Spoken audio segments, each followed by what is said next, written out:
દોસ્તો, વિડીયોને અંત સુધી જરૂર જોજો, જોઈને તમારા પણ રૂવાડા ઊભા થઈ જશે। હું જે ઘરમાં નોકર તરીકે કામ કરતો હતો તે ઘરની માલકીન તીર્થયાત્રા પર ગઈ હતી અને તેની 17 વર્ષની પુત્રીને મારી પાસે મૂકીને ગઈ હતી। હું પણ દોડી દોડીને તેનું બધું કામ કરતો હતો અને જ્યારે રાત થઈ ત્યારે હું તેને મારી પાસે સુવડાવતો હતો। માલકીને પણ મને તેની પરવાનગી આપી હતી। તે રાત્રે મને કંઈ પોચી વસ્તુનો અનુભવ થયો, તેથી હું જાગી ગયો, પણ તે રાત્રે માલકીનની પુત્રીએ મારી સાથે જે કર્યું તે માલકીન તીર્થયાત્રા પર જતી હતી, તેથી જ સવારથી મારું જીવન મુશ્કેલીમાં હતું। તે મને વારંવાર કહેતી હતી કે રોહિત, મારું આખું ઘર તારા હાથમાં છે। હું જેટલો તારા પર વિશ્વાસ કરું છું એટલો બીજા કોઈ નોકર ઉપર કરી શકતી નથી। મારું નામ રોહિત છે। હું 21 વર્ષનો હતો, પરંતુ હું 12 વર્ષની ઉંમરથી જ માલકીનના ઘરમાં કામ કરતો હતો, તેથી જ તે મારા પર જેટલો વિશ્વાસ કરતી તેટલો તે કોઈના પર વિશ્વાસ કરતી ન હતી। તેથી તે મને બધી વાત કહી રહી હતી। તેને કહ્યું, રોહિત, હું મારી દીકરી અંજલિને ઘરે મૂકીને જાઉં છું, તેથી તું તેનું ધ્યાન રાખજે। તને ખબર છે કે તેને ઊંઘમાં ચાલવાની આદત છે। મેં કહ્યું, હા માલિકીન, મને ખબર છે। તે 15 વર્ષની હતી, પરંતુ તે થોડી સાગલી અને લાડકી હતી। તે માલકીનની એકમાત્ર પુત્રી હોવાથી તેને બહુ પ્રેમથી રાખવામાં આવી હતી। હજુ સુધી તે ઢીંગલીઓ સાથે રમતી હતી। મેં કહ્યું, માલકીન, હું તેની સંભાળ લઈ લઈશ, તમે ચિંતા ના કરો। પણ માલકીને આગળ જે કહ્યું તે સાંભળીને મારા પગ નીચેથી જમીન સરકી ગઈ। તે આવું કેવી રીતે બોલી શકે? તે કહેવા લાગી કે તું મારી અંજલિ સાથે તેના રૂમમાં સૂજે। આ સાંભળીને તો મારા હોશ ઉડી ગયા। તે તો મોટી થઈ ગઈ હતી। હવે મારું મગજ ફરવા લાગ્યું। મેં કહ્યું, માલકીન, હું નાની છોકરીના રૂમમાં કેવી રીતે સૂઈ શકું? તમારે વિચારીને વાત કરવી જોઈએ। આ યોગ્ય નથી મને લાગતું। પણ તેને કહ્યું, રોહિત, મારે કંઈ સાંભળવું નથી। મેં જે કહ્યું તે જ થવું જોઈએ। તું અંજલિના રૂમમાં સૂઈ જજે। મને આ વાત જરા પણ બરાબર લાગતી ન હતી, પરંતુ હું તેમને વારંવાર નકારી ન શક્યો। પણ મેં મારા હૃદયમાં નિશ્ચિતપણે નક્કી કરી લીધું હતું કે હું અંજલિના રૂમમાં નહીં સૂઉં। મારી માલિકીન એક વિધવા હતી, પરંતુ તે ખૂબ જ અમીર હતી। માલિકની તેની પાસે ઘણી જમીન અને મિલકત હતી, જેના તેમને પૈસા મળતા હતા, અને તેમની એકમાત્ર દીકરી હોવાને કારણે તેની ઘણી પ્રેમથી પરવરિશ કરી હતી। હું જ્યારે ઘરનું કામ કરવા આવ્યો ત્યારે માલિક જીવતા હતા। તેઓ એકસાથે બધા ખૂબ જ ખુશ હતા। પણ અંજલિના જન્મના થોડા મહિના પહેલા માલિક મૃત્યુ પામ્યા હતા। તેની મોતથી માલકીન પાગલ જેવું વર્તન કરવા લાગી હતી। તે કહેતી હતી કે માલિક હમણાં આવી જશે, અને તે સમયે હું 10 વર્ષનો હતો। પરંતુ મારી માલકીનની હાલત જોઈને હું ખૂબ રડ્યો હતો, કારણ કે માલકીનનો મારા પ્રત્યેનો રવૈયો ખૂબ જ સારો હતો, અને તે મારી ખૂબ જ કાળજી રાખતી હતી। તેથી જ હું તેમનું દુઃખ જોઈ શકતો ન હતો। જ્યારે અંજલિનો જન્મ થયો ત્યારે માલકીન ખૂબ રડી હતી તેના પતિને યાદ કરીને, પણ પછી તેનું દિલ અંજલિમાં લાગી ગયું હતું। માલકીનના માતા પિતા તેના ફરીથી લગ્ન કરવા ઈચ્છતા હતા, પરંતુ તેણે સ્પષ્ટપણે ના પાડી દીધી હતી। તેને કહ્યું કે હું મારા પતિને ખૂબ જ પ્રેમ કરતી હતી, અને હું મારું આખું જીવન મારા પતિના નામ ઉપર વિતાવી દઈશ, અને તેને તેમ જ કર્યું હતું। તેને પોતાનું આખું ઘર સંભાળી લીધું હતું। આમ કરતાં 14 વર્ષ વીતી ગયા હતા, અને માલિકીનનો સૌથી વફાદાર અને વિશ્વાસુ નોકર હું હતો। માલકીને કારોબારની સંભાળ મને સોંપી દીધી હતી, અને આ વર્ષે અમારી માલકીનના માતા પિતા તીર્થયાત્રાએ જઈ રહ્યા હતા, તેથી જ માલિકીને કહ્યું કે મારે પણ તીર્થયાત્રાએ જવું છે। તેથી અંજલિએ હંગામો શરૂ કરી દીધો હતો કે તે એકલી ઘરે નહીં રહે, પણ તેના પેપર હતા, તેથી માલિકીને કહ્યું કે તે અંજલિનું ભણતર ખરાબ નહીં કરી શકે। તેથી તેને અંજલિને કહ્યું કે તું ઘરે જ રહેજે। પણ માલકીન મને જે કંઈ કહેતી હતી તે મને બહુ અજીબ લાગતું હતું, અને પછી તે મને બધું સમજાવીને તીર્થયાત્રા પર ચાલી ગઈ, અને તેના જતાની સાથે જ હું બેસી ગયો અને શાંતિનો શ્વાસ લીધો। પછી મેં રસોઈ બનાવવાવાળાને બોલાવ્યો અને મારા માટે સરસ ચા બનાવી. પરંતુ જ્યારે પણ મારી માલિકીન ઘરે હોતી તો ત્યારે હું સોફા પર ક્યારેય બેસતો ન હતો. જોકે તેને ક્યારેય મને આ વાત માટે ના પાડી ન હતી, તેમ છતાં હું હંમેશા તેની સાથે માલિક અને નોકરનો સંબંધ જાળવી રાખતો હતો. પણ મેં વિચાર્યું કે માલકીન બહાર ગઈ છે તો હું થોડા દિવસ માલિકોવાળું જીવન જીવી લઉં. પછી મેં સુકૂનનો શ્વાસ લીધો અને ખુશીથી મારા બંને પગ ટેબલ પર મૂક્યા અને હાથમાં રિમોટ પકડીને ટીવીની ચેનલો બદલવાનું શરૂ કર્યું. હજુ તો અમે રિમોટ હાથમાં લીધો અને અંજલિ હોલમાં આવી. જ્યારે અંજલિએ હોલમાં આવીને મારી બેસવાની રીત જોઈ ત્યારે તે કહેવા લાગી કે રોહિત, તારી ફરિયાદ તો હું માના આવતા જ કરીશ કે તું તેના મૂંગા ટેબલ પર પગ રાખીને બેઠો હતો. તેના આવતા જ હું ઊભો થઈને બેસી ગયો અને કહ્યું કે અલી ભગવાનને ખાતર માલકીનને મારા વિશે ફરિયાદ ના કરતી. પછી મેં ટીવી બંધ કર્યું અને રિમોટ સાઈડ પર મૂક્યું, પણ હજુ અંજલિ ગુસ્સામાં હતી અને તે આવીને સોફા પર બેઠી અને રિમોટ હાથમાં પકડીને કહેવા લાગી કે માં ઘરે નથી, આનો મતલબ એવું ન વિચાર કે હું તમે લોકોને માથે ચડાવીશ. જ્યાં સુધીમાં ઘરે નથી ત્યાં સુધી આ ઘરની માલકીન હું છું. તેથી તમે બધા એમ જ કરો કે જેવી રીતે હું કહું છું. મેં કહ્યું, હા, તમે જે કરશો નાની માલિક તેમ જ થશે. પણ અંદરથી તો હું થાકી ગયો હતો, કારણ કે મારે નાની માલકીન સાથે ક્યારેય બનતું ન હતું. તે તેની વિચિત્ર હરકતો કરતી રહેતી હતી અને હું તેની હરકતોથી બહુ ચિંતામાં હતો. તે મને બજારના ઘણા બધા ચક્કર લગાડાવતી હતી અને કહેતી હતી કે મારા માટે સામાન તમે જ લઈ આવશો. ડ્રાઈવર નહીં જાય અને ના કોઈ બીજો નોકર જશે, અને માલકીન પણ તેને કંઈ કહેતી ન હતી, કારણ કે તે તેની એકમાત્ર દીકરી હતી. તેથી માલકીન કહેતી હતી કે અંજલિ કહે તે કરી નાખો.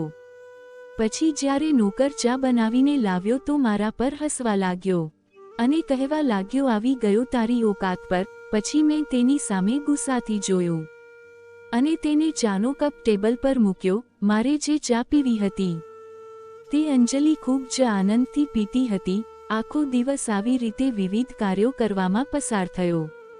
પછી જ્યારે રાત થઈ ત્યારે હું મારા રૂમમાં સૂવા જતો હતો તો અંજલિ કહેવા લાગી કે તું ક્યાં જાય છે? રોહિત માએ કહ્યું હતું કે તું મારા રૂમમાં સૂઈશ. અંજલિની વાત સાંભળીને મને નવાઈ લાગી અને મેં આશ્ચર્યથી અંજલિ તરફ જોયું. મેં કહ્યું, નાની માલકીન, મને મારા કોટર સિવાય ક્યાંય ઊંઘ આવતી નથી. ઘરમાં બીજી નોકરાણી પણ છે, તમે તેને તમારી સાથે સુવડાવો. તો તે કહેવા લાગી કે મને કહ્યું હતું કે તું સૂઈશ તો તું જ હું સૂઈશ. સીધી રીતે રૂમમાં આવ અને જમીન પર સૂઈ જા. હું રૂમમાં તો આવી ગયો, પણ મને વિચિત્ર રીતે બેચેની લાગવા લાગી. અંજલિ જઈને બેડ પર સૂઈ ગઈ અને રૂમની લાઇટ બંધ કરી દીધી. ચારો તરફ અંધારું હતું. મારું હૃદય ખૂબ ઝડપથી ધડકતું હતું, ભલે તે 15 વર્ષની હતી, પરંતુ હું તો 15 વર્ષનો ન હતો. મને કોઈએ કહેલી વાત યાદ આવી કે એક છોકરી અને એક છોકરો રૂમમાં સાથે હોય તો તે ત્રીજો શેતાન હોય જ છે. મને સમજાતું ન હતું કે માલિકીને શા માટે કહ્યું કે હું તેને પુત્રીના રૂમમાં એકલો સૂવ. તે ઈચ્છતી તો એક નોકરાણીને પણ તેના રૂમમાં સુવડાવી શકતી હતી. રૂમમાં થોડી લાઇટ હતી. જ્યારે મેં બેડ પર સૂતેલી અંજલિ તરફ જોયું તો મારી નજર તેના ચહેરા ઉપર તીર થઈ ગઈ હતી, કારણ કે તે સૂતી વખતે ઘણી નિર્દોષ લાગતી હતી. અચાનક તમે મારી નજર બદલી નાખી. મારી આંખો જોરથી બંધ કરીને સૂવાનો પ્રયાસ કર્યો અને વિચારવા લાગ્યો કે શેતાન મારા પર કાબૂ મેળવે તે પહેલાં હું સૂઈ જાઉં. પછી મેં ભગવાનનું નામ લેતા મારી આંખ બંધ કરી અને જ્યારે અલાર્મ વાગ્યો ત્યારે મારી આંખો ખુલ્લી અને મેં ઘડિયાળમાં જોયું તો 7 વાગ્યા હતા. તેથી હું ઝડપથી ઊભો થયો અને તેના રૂમમાંથી બહાર નીકળી ગયો. અંજલિને શાળાએ જવાનું હતું અને તેનું પેપર પણ હતું. માલકીને કહ્યું હતું કે અંજલિને ડ્રાઈવર સાથે એકલી ન મોકલવી, જેથી જ્યારે અંજલિ તૈયાર થઈને રૂમમાંથી બહાર આવી તો મેં જઈ તેને શાળાએ મૂકી દીધી. આ પછી હું જમીનોના હિસાબ જોવા લાગ્યો, કારણ કે હિસાબ કરવાની મારી જવાબદારી હતી. એ કામમાં હું એવો લાગી ગયો કે મને અંજલિ પણ યાદ ન રહી કે મારે જ તેને પાછી લેવા જવાની છે. હું મારા કામમાં એટલો બધો ડૂબી ગયો હતો કે આ વિચાર મારા મનમાંથી જ નીકળી ગયો હતો. અંજલિને 12 વાગ્યે રજા પડી જવાની હતી અને અત્યારે 2 વાગી ગયા હતા.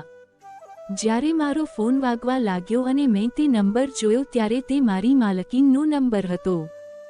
મેં ફોન ઉપાડ્યો ત્યાં માલકીન મારા પર વરસી પડી કે મને અંજલિનો ફોન આવ્યો હતો.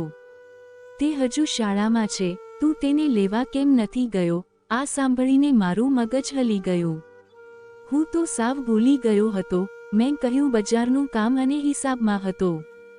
તો મને ભૂલાઈ ગયું, મને માફ કરી દો. તો માલકીન મને કહેવા લાગી કે જા તું એને લઈને આવ. મેં બધા ખાતા બંધ કર્યા અને ઘરની બહાર નીકળી ગયો. મેં ડ્રાઈવર તરફ ગુસ્સાવાળી નજરે જોયું. મેં કહ્યું તમે મને કહી શકતા ન હતા કે નાની માલકીનની રજા થઈ ગઈ છે?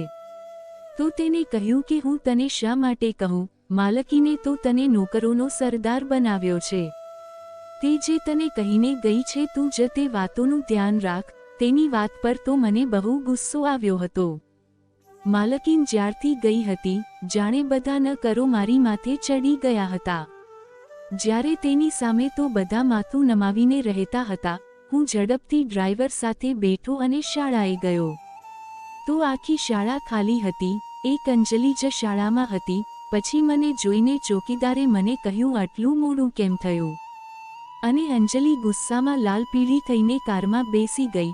જ્યાં સુધી હું ઘરે ન પહોંચ્યો ત્યાં સુધી તે મને વાતો સંભળાવતી રહી. તે મને કહેવા લાગી કે માને તું આવવા દે, હું તારી ફરિયાદ ન કરું તો મારું નામ અંજલિ નહીં. મારી ભૂલ હતી, તેથી હું ચૂપચાપ તેની વાત સાંભળતો રહ્યો.